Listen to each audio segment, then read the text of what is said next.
பொல்லாப்பு நேராது ஆமேன், ஒரு வாதையும் அணுகாது ஆமேன். பொல்லாப்பு நேராது ஆமேன், ஒரு வாதையும் அணுகாது ஆமேன்.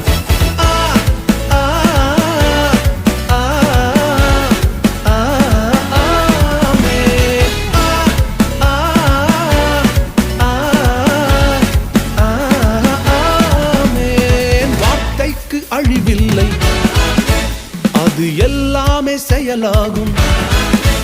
ஓ வார்த்தைக்கு அழிவில்லை, அது எல்லாமே செயலாகும். ஏசாயா 53. பாடுகள் ஏற்றாரே, நம் துக்கங்கள் சுமந்தாரே. பாடுகள் ஏற்றாரே, நம் துக்கங்கள் சுமந்தாரே.